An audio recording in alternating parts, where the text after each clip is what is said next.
তোমাৰ ক্লাছ 9 শ্ৰেণীৰ গণিত অনুশীলনী 1.1 অংকসমূহ আজি শিকাই দিম ভালদৰে বুজি শিকি লোৱা। শূন্য এটা পৰিমেয় সংখ্যা হয়নে? হয়, কিয়নো শূন্যৰ তলত আমি একেটা লিখিব পাৰোঁ, এইটো P, এইটো Q, কিয়নো শূন্যৰ তলত একেটা লিখিব পাৰোঁ, P বা Q আকাৰত আছে।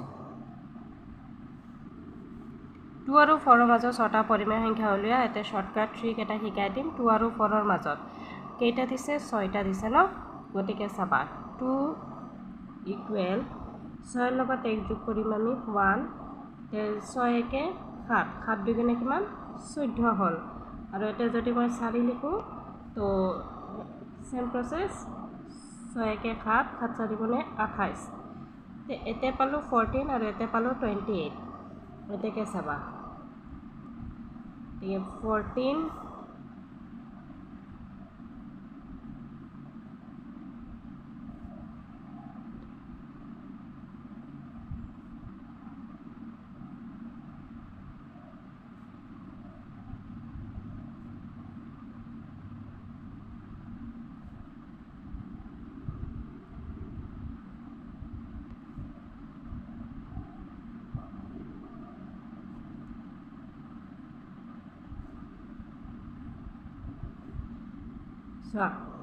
এতেকে 14 আৰু 14/7 আৰু 28/7 মাজত আমি কিমানকেইটা পালোঁ? 6টা ওলাব পাৰিছোঁ। আৰু এনেকৈ বহুত আছে, বহুত পাম আমি 28/7 মাজত, 14/7 আৰু 28/7। 3 নম্বৰ অংকটো চোৱা, 3/5 আৰু 4/5 মাজত 5টা পৰিমেয় সংখ্যা উলিয়াব দিছে। তো 5টা পৰিমেয় সংখ্যা উলিয়াব দিছে না? চোৱা 3/5 ইকুৱেল কি হ'ব? 5ৰ লগত যদি আমি 1 এটা যোগ কৰোঁ তেতিয়া কি হ'ব? 6 হ'ব। 6 তো চোৱা 6 যদি হয় তেতিয়া আমি কি কৰিম? 6 হ'ব ন? তো এইটোৰ লগত 3/5 ইনটু 6/6 ইনটু 6/6 চোৱা কিমান পাম? 5 6 গুণ 30, 30 আৰু 3 6 গুণ 18, 18। নেক্সটটো চোৱা, নেক্সটটো কিমান পাম? 4/5 ইনটু চেম প্ৰচেছ 6/6, 6/6। এতে চোৱা 5 6 গুণ 30 আৰু এটা কিমান? 4 6 গুণ 24। তো আমাৰ কিমানকেইটা উলিয়াব দিছে? 5টা উলিয়াব দিছে।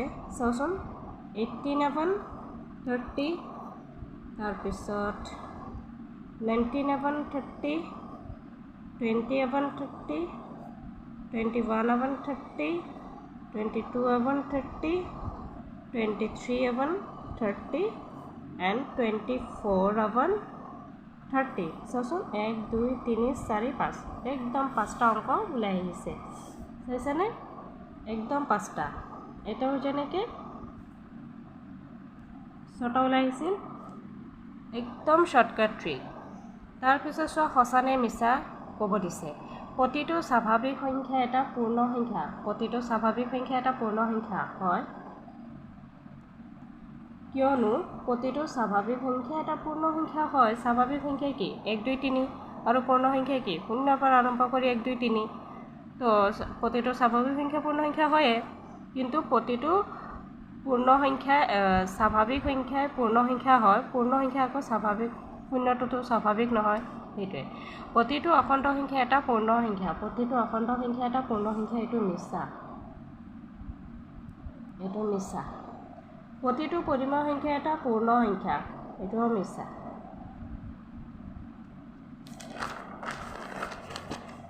এতিয়া চোৱা 1.2, প্ৰতিটো অপৰিমেয় সংখ্যাই 1.2, প্ৰতিটো অপৰিমেয় সংখ্যা কি হৈছে? প্ৰতিটো অপৰিমেয় সংখ্যাই এটা বাস্তৱ সংখ্যা, এইটো সত্য। শৰ্টকাটে লিখা, এইটো সত্য। তাৰপিছত সংখ্যা ৰেখাৰ প্ৰতিটো বিন্দুৱে m আৰ্হিৰ য'ত m এটা স্বাভাৱিক সংখ্যা, এইটো কি? এইটো মিছা হয়।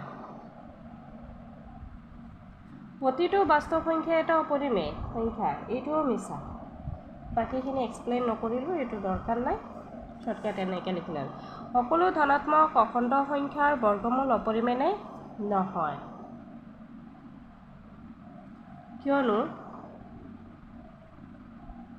চোৱা তুমি যদি এতিয়া কি কৈছে সকলো ধনাত্মক অখণ্ড সংখ্যা বৰ্গমূল অপৰিমেয় নহয় যদি নহয় তেনেহ'লে এটা সংখ্যাৰ উদাহৰণ দিব দিছে যাৰ বৰ্গমূল এটা পৰিমেয় সংখ্যা কিয়নো চোৱা যদি বৰ্গমূল মানে কি ৰুট 4 লিখিলোঁ ৰুট 4 যদি লিখিলোঁ ৰুট 4ক আমি কি কৰিব পাৰিম 2 × 2 হিচাপত কনভাৰ্ট কৰিব পাৰিম তো 2 × 2 এটা 2 উঠি যোৱা মানে ৰুট উঠি যোৱা অনলি 2 এটা থাকিল তো 2 তলত একো নাই মানে 1 এটা আছে এইটো p বাই q আকাৰত হয় ৰেচনেল নম্বৰ পৰিমেয় সংখ্যা হয় তো আমি কি পালোঁ 2 পালোঁ যে বৰ্গমূল এটা পৰিমেয় সংখ্যা হয় 2 এটা পৰিমেয় সংখ্যা হয়ে